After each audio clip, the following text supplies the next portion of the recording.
Muppets Mayhem.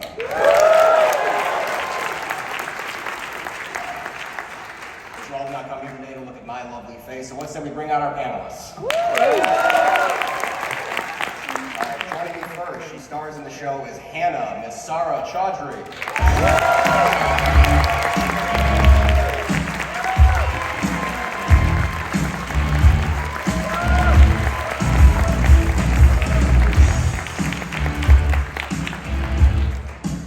And then next up, you know her from Muppet, ladies and gentlemen, Miss Lilly Singh.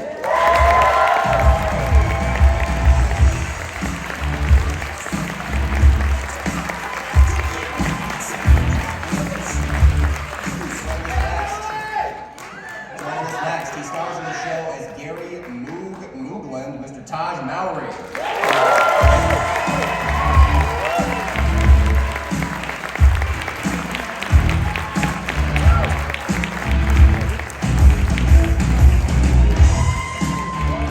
Next up, he stars in the show as JJ, Mr. Holm.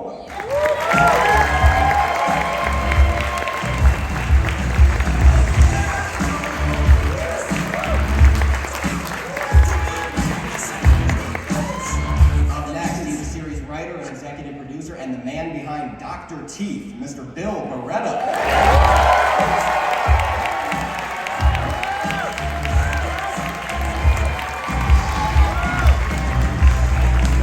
The very well-dressed Bill Barretta. Up next, series writer and executive producer, Mr. Adam F. Goldberg.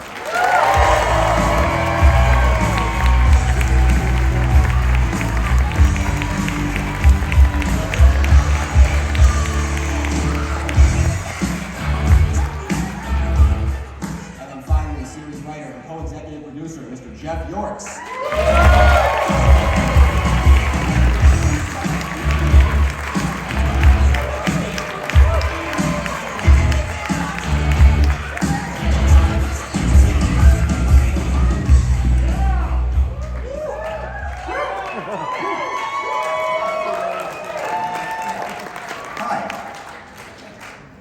So I want to start with a question for the writers here on the panel. There are so many characters within the Muppets cinematic universe, the original MCU, I would point out. So I want to know why focus a show specifically on the Electric Mayhem band? Why'd you do it? Well, I'm a lifelong Muppet fan. And I always loved this band. I loved their music. I loved, they were a bunch of misfits who fit together, and nothing had really been done with them in their own sort of way. So, yeah, I like Animal. Adam likes Animal. I like Animal. Well, also, I think we had done for the first time a concert in 2016 at Outside Lands, and we had so much fun, and there was such a response that we thought, we really need to do more with these guys, because, you know, a lot of the backstories haven't really been developed with all of them. And so, fortunately, Muppet Studios teamed us up, and we got to create, it's gonna blow your mind. It's great stuff. Also, Bill, for Jeff and I being lifelong Muppet fans, we get to be at a Zoom writer's room, be on with Bill all day doing Dr. Teeth. So, all right. That's why we did it. And for anyone who wants to answer this one, how would you describe the sound of the Electric Mayhem band? Groovalicious? It's a start. I like that. I don't know. I guess that's the end. Loud. Yeah, but one of the cool things about the show is it features a lot of songs, both covers and originals. And for those of you who don't know, Linda Perry, who is literally in the Songwriter Hall of Fame, worked on this show and made original music for the show. So what was it like getting to do something with that much music involved? I mean, well, first of all, I think, oh my God, I look ridiculous. You look great. Doesn't Bill look great? The shoes, look at the shoes. Look at the shoes. I want that jacket! There's so myself. I look like a Handsome What I like is Teletubby over there. Bill, oh, Comic-Con?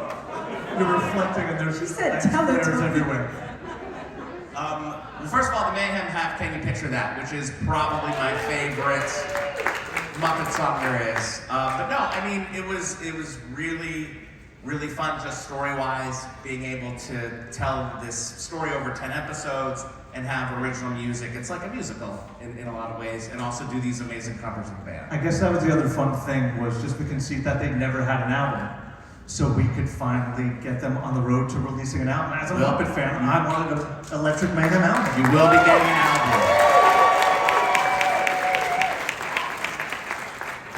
And now for our human cast members, I want to kind of go down the line and have you tell us each a little bit about your characters. So Saara, if you'd like to start, who is Hannah in the Muppets Mayhem? Sure. Hi, everyone. I'm Saara, and I play Hannah Singh. I am Nora Singh's younger sister. She is a social media influencer. She is a makeup artist. She's built this incredible social media empire for herself. And she is, you know, her older sister's biggest fan, and she loves her older sister and is there to support her. And we see that sisterhood and bond grow throughout the show. She plays a little bit of a matchmaker at times. I will give myself credit for that. She plants a couple seeds. But at the end of the day, she finds herself in a really beautiful way. She's there for the band. She falls in love with the band and very specific people within the band. We'll see some beautiful relationships stem from that. But yeah, Hannah is over the top, but at her core, she is a lover. Yeah, Saara.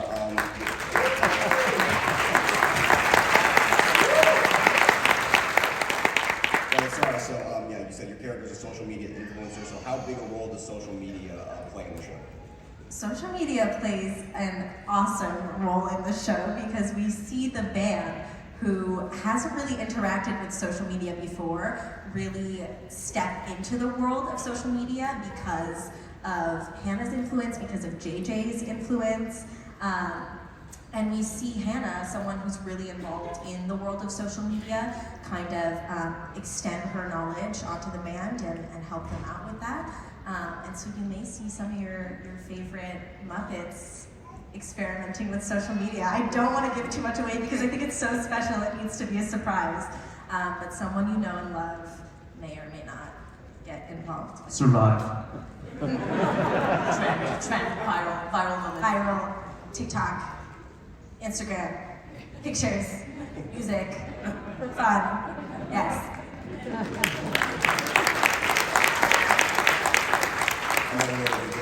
So your character Nora, right? Yes, first of all, I realize how bright my suit is on this monitor. I'm sure I'm blinding many people. I legit look like a green screen. You just right now. noticed? I'm into it. I look like a little disco ball. She's like a neon highlighter. We're making statements. Hi, I'm Lilly. I play Nora Singh.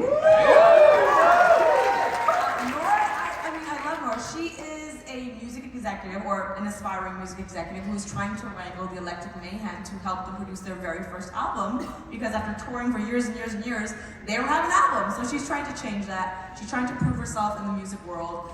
She has spent most of her life taking care of her younger sister, Hannah, and so they have a very, very close bond. Her parents are not in the picture, and so she's taken this responsibility on for most of her life.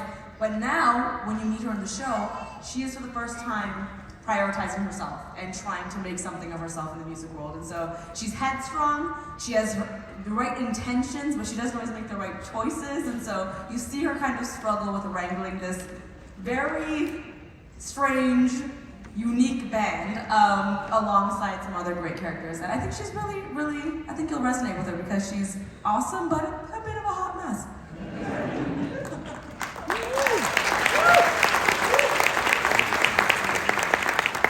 You're no stranger yourself to the music world. So what was it like for you getting to work on a show where music is like a huge component? Yeah, I'm gonna keep it 100. I love music so much, but one of the challenges of this show, and I know this was me having to learn a lot of songs from a time period perhaps that I was not alive or listening to music. So a lot of my job as Nora was learning these songs that they know perfectly, and me coming in being like, so there's no skirt in this, and having to understand and learn those lyrics. But it was an awesome experience to learn some new music and introduce them to some new music as well. And so it was a coming together of generations, or generational music. And then Tahj, you played Gary Moog Mooglin, which is just my favorite character name in a long time. Yes, what's going on, y'all? This is amazing. I play Gary Mooglin, but we call him Moog. Hopefully you guys end up, loving Moog as much as I do. This is it is my favorite character that I've ever played. Moog is the #1 fan of the Electric Mayhem. He follows them everywhere they go. He has been to every show, which is a lot. Except for one. There's one where you got pink eye. There was... Oh, right. Yeah. Well, I didn't want to, Spoiler alert. You missed one because you had pink I eye. didn't do a lot of shows. Wait, sorry, Tahj, you played Moog in it? Yeah, Bill, I'm in the show. You're the guy that was... What's your name again? This is every day on set. This guy will look at me, I'm walking on the set ready for my scene, and he's like, you're in this? You're in this show? I'm like, yeah, Bill, I've been here for months. Like, you know me, Bill, like, it's me. But yes. But yes, he is the #1 fan of the Electric Mayhem. Follows them around everywhere. His heart, his soul is in this band. He's also a bit of an audiophile, so he knows how to work his way around a mixing board, and basically meets Nora. May or may not fall desperately in love instantly with her. Not hard to do. And basically gets invited along this journey as they make their first album. So he's just the guy that's happy to be there every single minute of the day. He's got a great heart. He's there for the band. Anything they need, he is there. And yeah, he's I think you guys will like him.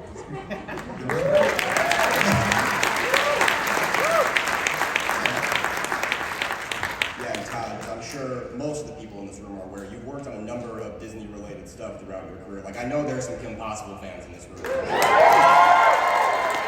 Among many other things. And so I'm curious for you, I mean, growing up, not only in this business, but growing up really around kind of the world of Disney, what's that been like for you as an actor? Oh my gosh, well, I'm a nerd at heart, and Disney has always had a special place in my heart. So to be able to still get to work with them, in different avenues and in different projects is a blessing. Every single time I work with Disney, it is magical, as they always are. So yeah, it's really cool. And I must say, my text message alert on my phone is the communicator. I just need everyone to know that.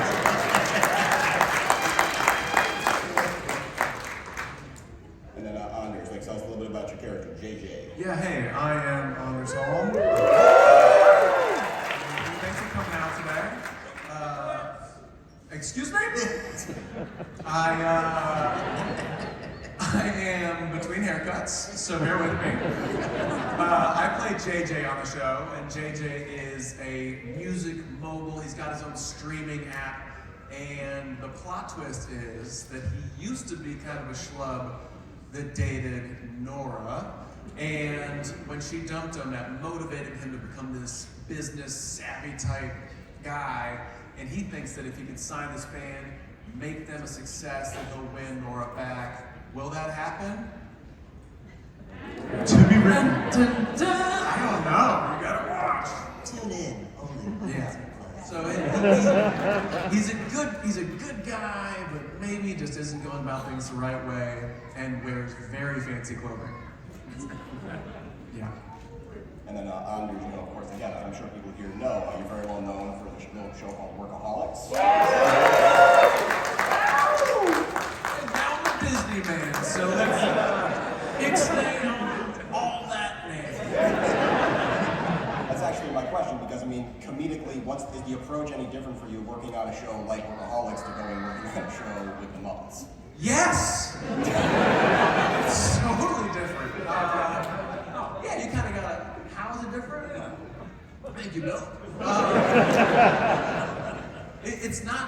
the mindset in that you want to be irreverent, you want to be wacky, you want to be fun.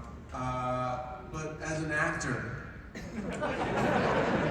when I delve into these characters, something comes over me, and I just want to help production become the best it can be. And you know, I can go on for hours, but I won't. Yeah, you know where you are. You look around, you read the material, and you go, all right, this is appropriate, this is not. And then Lilly and Saara, I want to talk to you more. You mentioned this, but you two play sisters on the show, and so just if you could tell us a little more about Hannah and Nora's relationship, and what was it like for the two of you getting to play sisters? It was the best.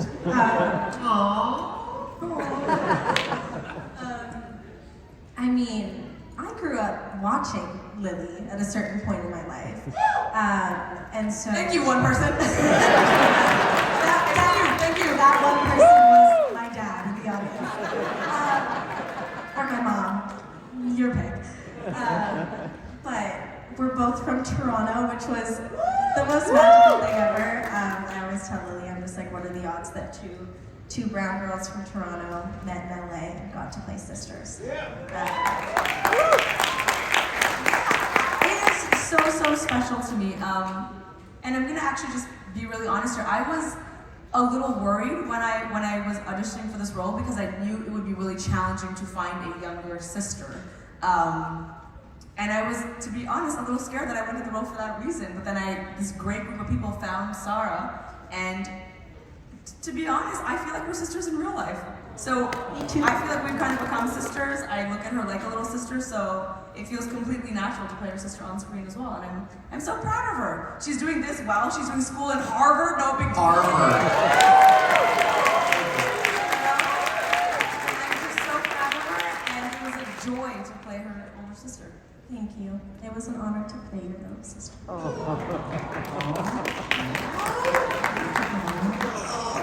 Yeah, me and Tahj are super close. Everybody's like, what? Right? Yeah. We'll hang out one day. No, their bromance is real. On set, they had a bromance. They still have a bromance. It's growing. The reality is everyone here, and this is not even a lie, everyone gets along so well. Like, I actually love these humans so much. No part of shooting the show felt like work to me. Genuinely. Well, Saara, now I'm curious. So are there Muppet-related courses at Harvard? Yo, they're actually, well, see, I'm taking an improv comedy class with an amazing professor. His name is Remo. He's the best. Shout out Remo. But there is always a puppeteering class that goes on in the Farkas Hall just above us. And it's awesome. I mean, it's not exactly like the Muppets. Nothing really is like the Muppets, that's real. But yeah, there's something along the lines of, sure. And then, for the cast then, what was it like playing opposite a Muppet? I imagine none of you have done that otherwise in your career. So what was that like getting to interact with the Muppets for the first time? Oh my gosh, it's funny because obviously the character I play is, happy to be there, is a huge fan the biggest fan of this band. So I kind of really didn't have to act much because from day one, I'm just like, oh my God, it's Animal, it's Zoot, it's Dr. T, and they're right there. And what's crazy is when you're doing your off-camera lines, some actors, for not naming any names, some like to phone it in, if they're not on camera. Anyway, awkward. Those calls and texts were important. Just gonna it blows your mind because our Muppet performers are so talented. And even if you have no words in a scene, you find yourself just getting lost in their performance. And it feels so real and so genuine. And my favorite moments are when, in between takes, because you're still having a conversation with Animal. You're still having a conversation with Dr. T. Right. And it's just, it's surreal. And it stayed that way the whole time. Like, it never got old. You talking about me or the Muppets? Oh, that's such an honor. And the trip is that, like, we've all worked with actors who have been in a lot of different movies, and you're like, oh, I'm working with that actor. But these are the Muppets, they're the same Muppets that you grew up watching. And then at the same time, you're supposed to be looking in their eyes, these iconic Muppet eyes, but then you hear the voice coming from down here, and you're like, wait, how are they? And you watch it happen, and then you get kind of sucked into it, and then they go, hey man, you're on camera, you can't be looking down at them. It's a trip. And then they also have these monitors, so that they can see their performances, and then you start watching the monitor. It's a whole thing. Part of the floor's missing, you don't want to walk off the floor. Sort of like how we're doing this panel. Like I'm only watching. Exactly. Yeah, I'm only watching that. But there's like 5 of them. And I see that my head is in the shot, so I feel like I have to look at that. I'll also add, the performers are so good, and they make it look so easy when we're writing it. We even have a Muppet walk through a door takes like 40 people. So it does. There's there's monitors sliding around. There's performers. There's there's you have an extra hand person, and so we would write these things, and Bill would have to do them. So even the hot tub scene, we casually wrote this hot tub scene, and then I look at Bill and I go, wait, how's a Muppet get in a hot tub? And Bill was like, literally, there's one way is that I get in like a wetsuit and I go under the water. It's like I warned you. And he's like, I don't want to do this. And we're like, oh, so that's the other thing is like the magic of how they do it is unbelievable. But talking about writing so cavalierly, we, on our first day of shooting, 2 hours in, we were 4 days behind schedule. we had 6 Muppets. Me and Tahj were like, what's going on? We were so behind.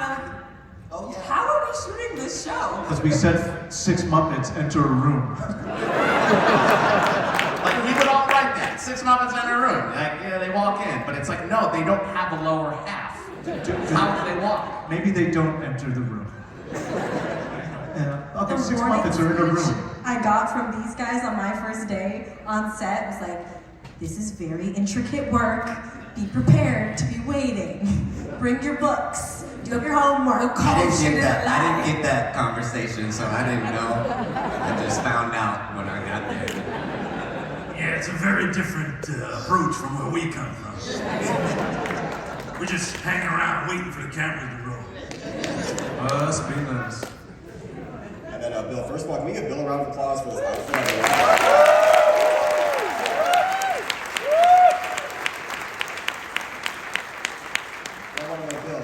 You have a very long and storied history working with the Muppets and Muppet Studios. So, can you tell us a little bit like how you got involved with them, first of all, and then what it's like for you getting to work on the show? Oh my God. Tell us your whole story. That's a long time. Life It's story. Go. 1964. I was born. My mother and father. I got involved with the Muppets, long story short. I met a young man named Brian Henson when I was 17. At Sesame Place.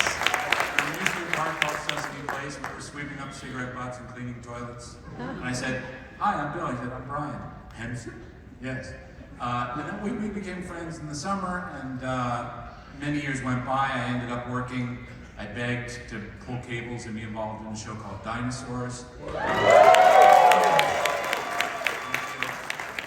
I was inside the dad, Earl. That was a whole So you were not the mama? for 3 friggin' years. For a long time, yes. A very sweaty job. And from there, I just kind of became friends with the other Muppet performers. Fortunately, they were working on Dinosaurs, some of them, and we hit it off, and I just started to rehearse at home myself and pull out a puppet and figure out how to do this stuff. And I don't know, then I was invited to do background characters, and so as time went on, I kind of started to create some of my own characters. Like a prawn, Pepe the prawn.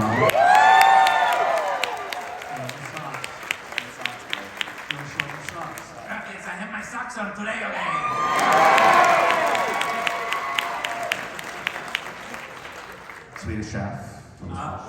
Swedish chef. Who are you referring to? Gonna do all the voices. I think. Swedish chef.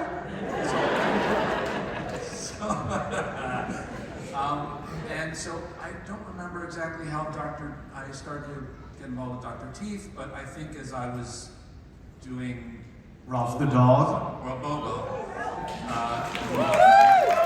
Kind of transitioned in a way into that character, doing that quality, that voice that Jim created. And so this is I think my 31st. Oh, look what happened. Wow. My 31st year with the Muppets and with Henson, and it's been an unbelievable ride. And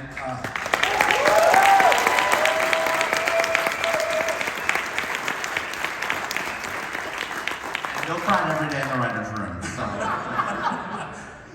And so did I.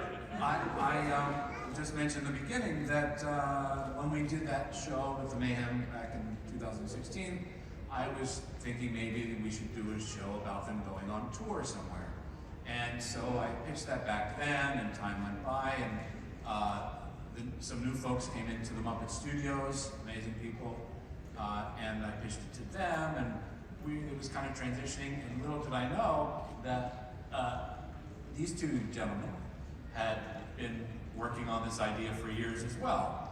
And thankfully, the Muppet Studios put us together, and that's how this thing happened. Thanks for Mr. Goldberg, he's a little influential in the business. I don't know if you're aware of a show called Goldberg or not.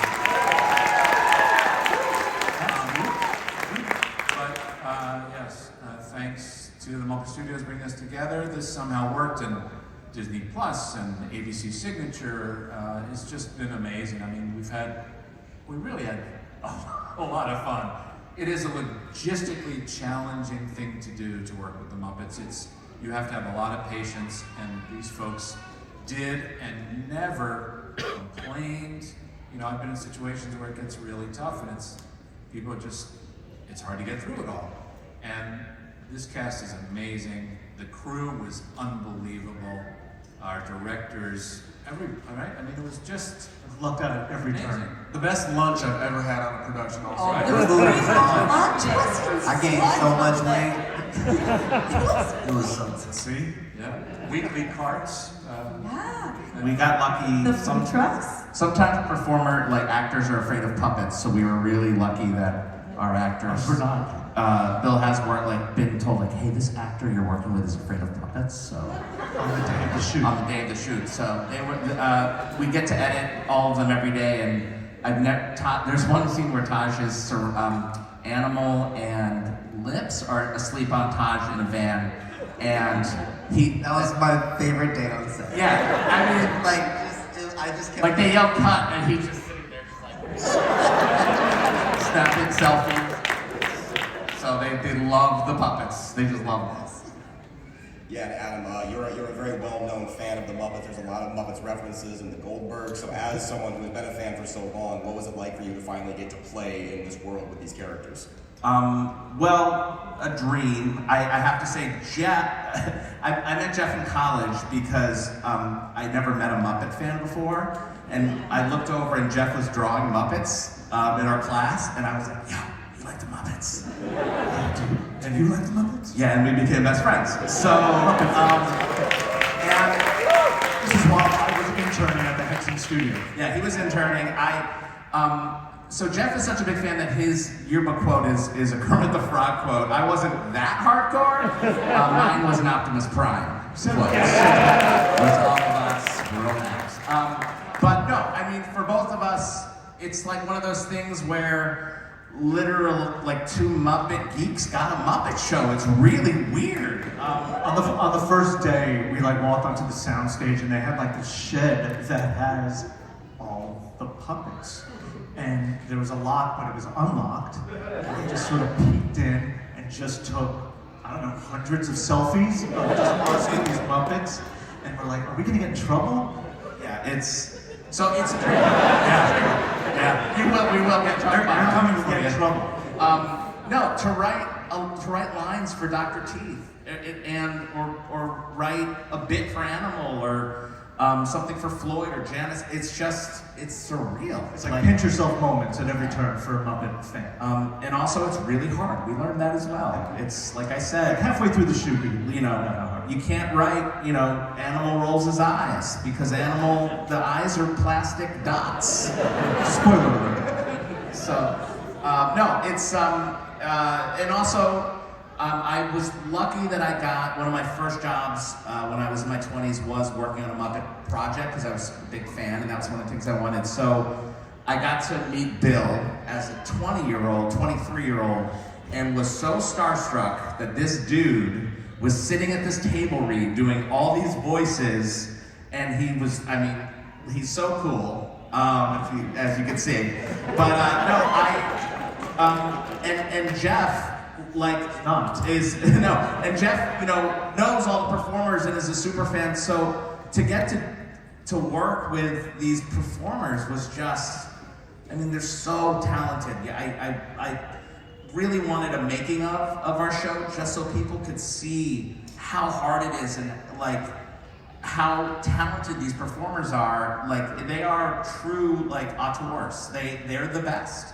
So it was just an honor to everything we wrote, they did, with some complaints. We were Nora has a really tiny car, and I begged Bill, I'm like, I want all the Muppets to get stuffed in this car with Nora. And Bill is like, it can't be done. It can't be done.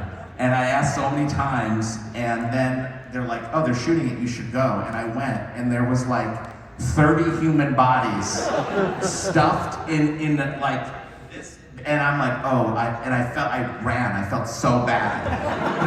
It was just a sea of giggling. Everyone was just laughing the whole time, led by Lilly. We just lucked out at every turn. It was just a gift. We're all very comfortable with each other, let's just say that, after those shoots. No, I won't write that again. I'm sorry, I did it. And then Jeff, as Adam mentioned, you two were friends going back a long time, but this is actually your first series writing credit, I understand. So how did you get It involved totally in the show? is. So I spent my career cutting trailers, but specifically cutting trailers to help creators sell their shows. So He sold the Goldbergs. I created his home movies, and I put something together. Jeff, I was the first person to see my home movies, and he called me up and he's like, I'm having a hard time making your dad look nice. And I'm like, oh, no. All he did was call me a moron. That's okay. But that's how Jeff, I went around, and that's how I sold that show, was I just showed my home movies. So I did that. And he did it for this. That's how I did for this. I did Cobra Kai and all these shows for Legendary. Andrew's new show I helped sell, and then I was like, wait a second, I can sell my own show, can't I? And I did. I cut a trailer for Mayhem. I'm going to say, he's hysterical. He has such a great sense of humor, and he also, it's unusual when you go into a writer's room for the first time, you run into people that are familiar with the characters, but they don't know kind of the voices of them. It was such a pleasure to be able to sit together and to, he has such an understanding already of where they come from, that we could play off of each other, and then Adam could chime in, we could play characters, in the room as we were writing. It was really great. It was just, I was so kind of happy and grateful that I got to work with these guys and to create that way. It was a great process. I am Moog, by the way. Tahj is Moog, but Moog is based off someone I know. That's right. I'm wearing Moog's costume right now. Yes, he really is. Yeah, totally. And then Jeff, as a lifelong fan, getting to work on the show obviously must have just been a dream come true. So you said there was the moment where you walked into the shed with all the Muppets, and was that the most surreal moment for you when getting to work on this? Yeah, every day was a surreal moment that I realized. It was crazy. These guys were my heroes. I was an intern, and then all of a sudden, actors, performers who were on the show that I was interning for were now on my show. You were an intern at Henson. Yeah, exactly. At the studio in New York. It was crazy. Just things that we had written, little ideas that we had, just to also see the logo for Waxtown Records. Also, running the show is impossible, and every day I would have to talk Jeff off a ledge because he's like, this can't be done. There's no show. We're done. It's over. Like, just be zen. That's what I would always say. Just be zen. Very helpful to have a partner who's also your friend to do this, and then a new friend to help you do this. It's just, yeah, I was super lucky. For a first experience, I recommend working with these two people. I do have to say from the cast that you guys never seem stressed. I've never seen you guys stressed on set. Because they hide in that room. We hit. They have a room where they go cry. A crying room. I mean, the hardest part of this show was we have lots of music cameos, right? Our band is in the real world, and they're trying to make an album, so a Muppet staple is really cool cameos. So in order to get them, you had to write a scene, because they wouldn't read anything. So we'd be like, hey, Sting has 1 day free, and now we're like spending the day writing a scene for Sting, and by the time we hand it in, they're like, oh, Sting is, on tour now. With COVID. Right, coming out of COVID, all of a sudden tours opened up everywhere. Yeah, making up for 2 years of lost income, they're all on the road. So Jeff and I probably wrote over 100 scenes for your favorite music celebrities that were not available. So that was really hard. But the ones that were. We got some really fun. But it was a great writing exercise for a first-time television writer. That was impossible. And then also, most of what we wrote couldn't be done with Muppets. That was hard too. We did it though, so enjoy.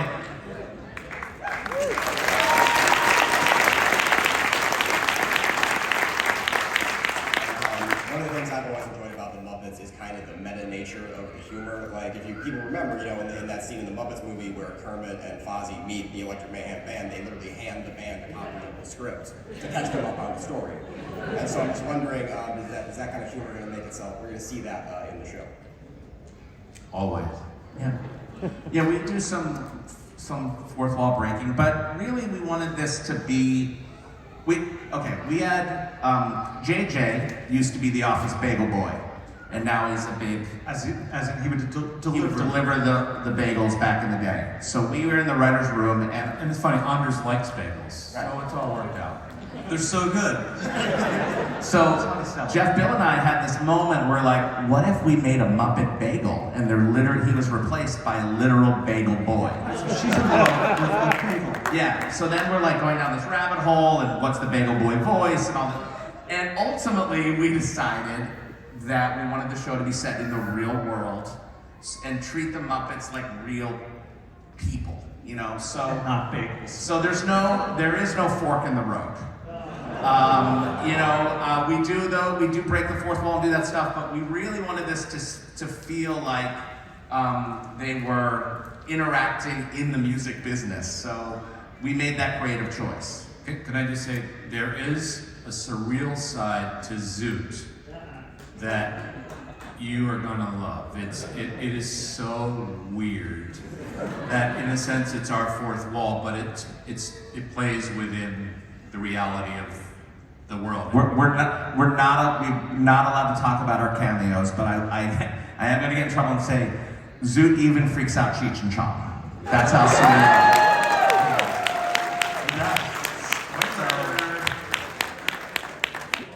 So there you go. Turn off his mic.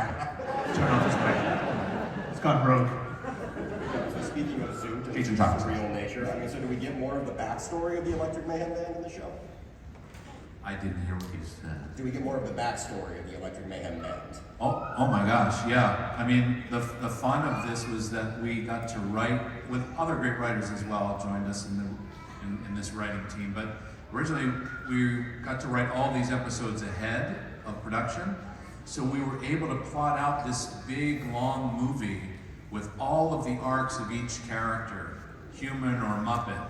And so we have these great backstories that unfold over time. So don't expect it all to be jammed up front. You're going to enjoy the whole ride of it. But yes, backstories, learn a lot about the these lore with these characters. But that was also the fun thing, because people know them, they recognize them, but they don't, there's not a lot there. There's a lot that we could fill in and create. I think we did. Now, I'm going to ask my most difficult question for each of you, and I'm sorry for this, but if you had to choose a favorite Muppet, Of this maybe show like a or top any five? I'm pretty sure that question's illegal. How dare you, sir. Of this show or of any? Of any, let's say. Okay, there you go. That's okay. All right, all right. Right, I'll start. I'll say Beaker. Which one's Beaker? He's a big boy. He likes big I'll go next. Mine is Dr. Teeth. It's still Dr. Teeth.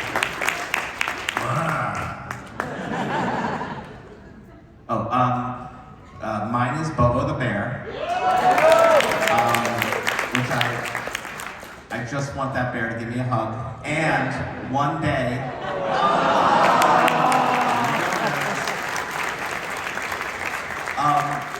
I was having a really hard day in the writer's room, and Bill asked, I gotta go. And he put on a bear costume for me to cheer me up. So that's what it's like working with Bill. He literally, a full like giant bear costume, much Bobo-like, because he's not allowed to have Bobo, because they keep it Bobo in the closet with a guard, but it's Bobo. Mine, I don't know if people will know this, but my favorite is Guy Smiley.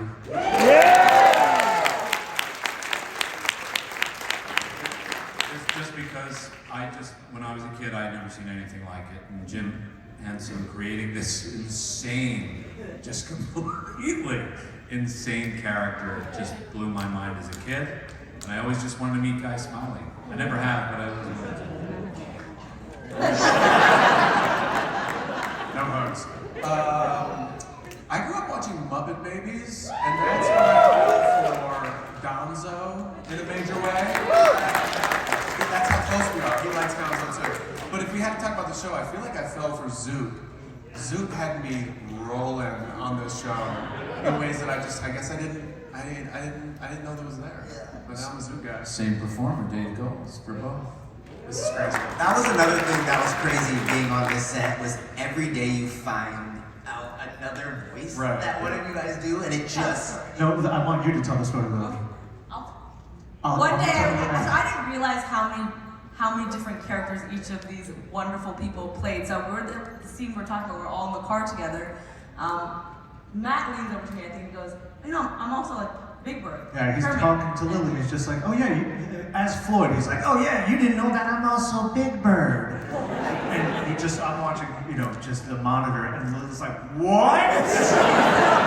Someone starts doing Bert, someone starts doing Ernie, someone starts doing Miss Piggy, someone starts doing Cookie Monster, and I'm in the car with all of them. And I'm like bouncing. I'm like, ah! Literally, it was the coolest moment of my life. I hope we have that on tape. I don't know if they were shooting, but I captured it. You saw my brain melt. Draw it for each of you.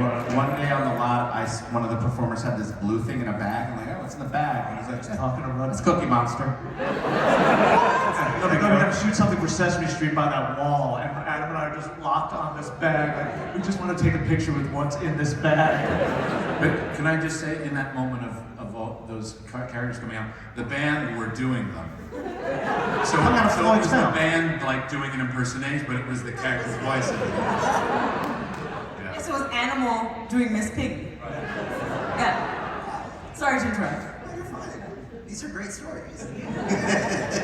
What was the question? Anders was just saying how his favorite Muppet was from Muppet Babies, and it was Nanny.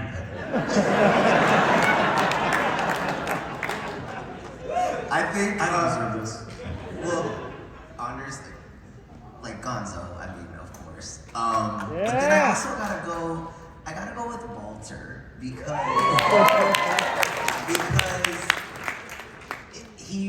I feel like Moog is like the human version of Walter, in a sense. So that's why I love, that kind of helped me a little bit when I was trying to find the character of it, because they're very similar, they both have that huge heart. But as far as the show, my favorite character is definitely Lips.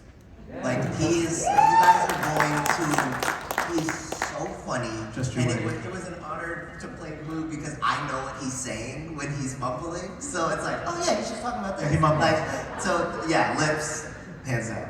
Yeah, can I just say one thing? Because, Peter Lentz, who plays Walter. When I found that out, I was done. But Peter is performing Lips, and there's a new take that I think people are going to really love on Lips, developing this background, formerly performed by Steve Whitmire. But so Peter has a new take on this, and it's hysterical. It is hysterical. He's a mumbler. And so the band they understand what he's saying, but everybody's just getting Moog understands him. But there's a lot of fun with, I'm sorry, what was that again? Yeah. I know this is a common answer, but I'm gonna have to say it, and I stick by, is Miss Piggy for me. I feel like when I'm in my most insecure moments, I'm like, what would Miss Piggy do? Like, I want to be queen like that. But on this show, I would have to say, I have a very, very soft spot for Dr. Teeth. I do. That's my girl.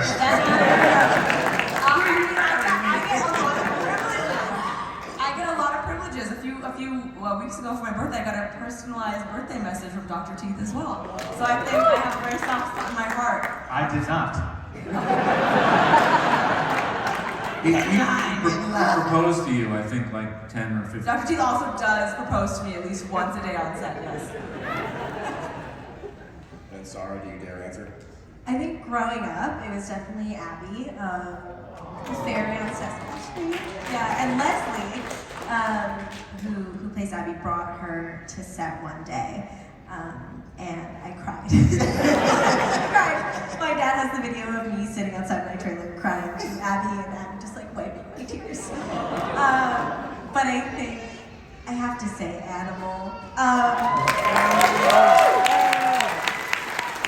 Just because Hannah's relationship to Animal in the show is just so special, and I feel like unlike any other character's relationship to him, because she and her just have this special bond, and they go through so much together. A lot of like personal growth, character development is seen in scenes where they're together and they're figuring out life as they know it.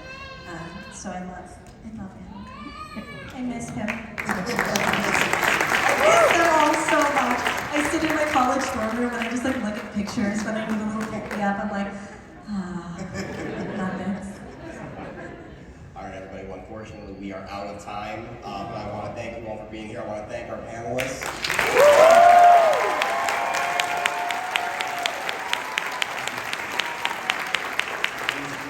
Muppets Mayhem coming to Disney Plus in 2023.